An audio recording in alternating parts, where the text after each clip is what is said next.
تصور نے، کرم یہ مجھ پہ کیا ہے میرے تصور نے کہ آج کھینچ دی تصویر یار آنکھوں میں. سامنے کعبہ ہوتا ہے، یہ میں سوچ کے نماز پڑھتا ہوں، تصور کر لیتا ہوں، اور پھر میرا دوسری سوچ یہ ہوتی ہے کہ میں پرصراط کے اوپر کھڑا ہوں، یعنی پرصراط کے اوپر، پرصراط کے نیچے جہنم ہے اور یہ اس کے اوپر کھڑے ہیں، اور نیچے جہنم کی آگ کا تصور کرتا ہوں، پھر کانپنے لگتا ہوں.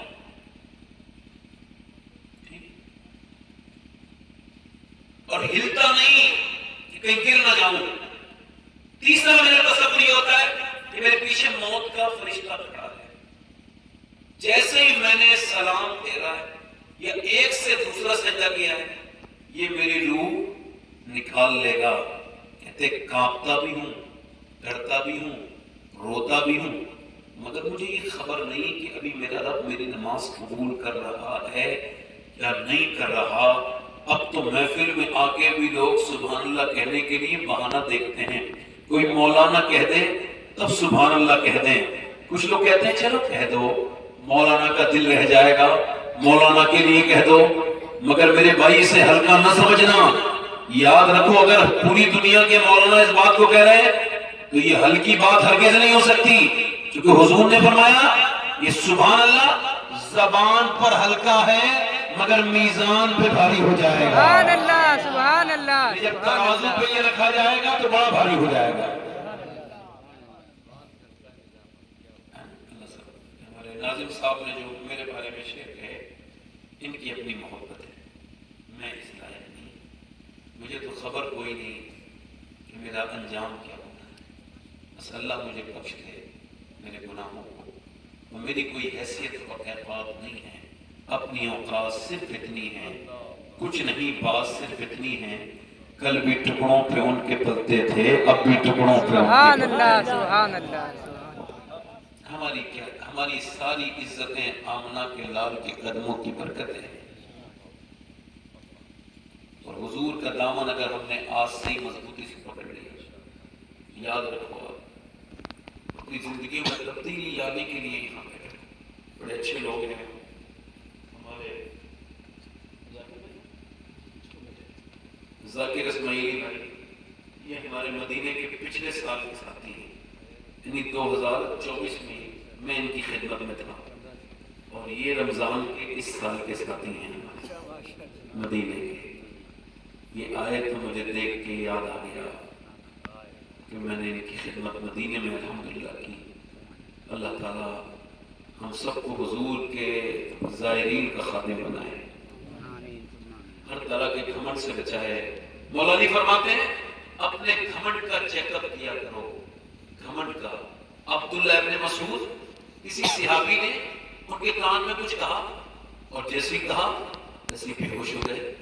ہوش آیا، مریدوں نے پوچھا حضور آپ کے لوگوں نے، ماننے والوں نے، حضور کیا کہا تھا اس نے جو آپ غش کھا کے گر گئے؟ فرمانے لگے اس صحابی نے حضور کی حدیث سنائی، سرکار کی حدیث ہے جس کے دل میں رتی برابر بھی، رائی کے دانے کے برابر بھی گھمنڈ ہوگا، وہ جنت میں نہیں جائے گا. سبحان اللہ. مولا علی فرماتے ہیں گھمنڈ کا چیک اپ کر لیا کرو. گھمنڈ کا چیک اپ کیسے ہوگا؟ کوئی لیب تو نہیں بنانا. شوگر کی جانچ ہے، بلڈ پریشر کی جانچ ہے، شبان بھائی ساری شبانی نام ہے تو شوگر کی جانچ ہے اور آپ کی بلڈ پریشر کی جانچ ہے، اس کی جانچ کیسے ہو؟ تو مولا علی فرماتے ہیں کہ جب تم امیر سے ملو اور غریب سے ملو تو دل کو دیکھا کرو. دل اگر زیادہ امیر پہ آ رہا ہے اور غریب سے تم بچ رہے ہو تو تم گھمنڈی ہو. تم توبہ کر لو ورنہ انجام بہت برا تمہارا ہوگا. سبحان اللہ، سبحان اللہ.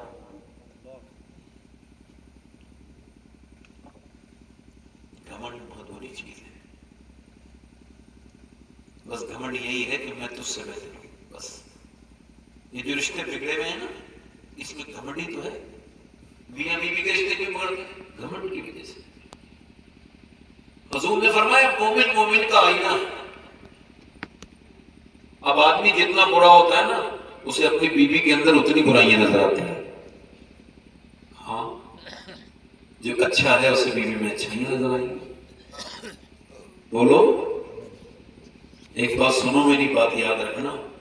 حضور نے فرمایا کہ اگر کوئی عورت کی سخت کلامی پر صبر کر لے، سخت کلامی پر، ٹھیک، تو حضور فرماتے ہیں قیامت کے دن اللہ اس کو حضرت ایوب علیہ السلام کے برابر صبر کا بدلہ عطا کرے گا. سبحان اللہ. دنیا کتنی چھوٹی ہے، کتنی بڑی بات ہوگی، بولو. معاف کر دیا. سیدہ طیبہ طاہرہ فرماتی ہیں معافی مانگنے کے بعد کوئی معافی نہیں. اور دیکھو یہ جملہ میرا یاد رکھنا، جھگڑا دو لوگ کرتے ہیں مگر ختم ایک ہی آدمی کرتا ہے. نہیں سمجھے؟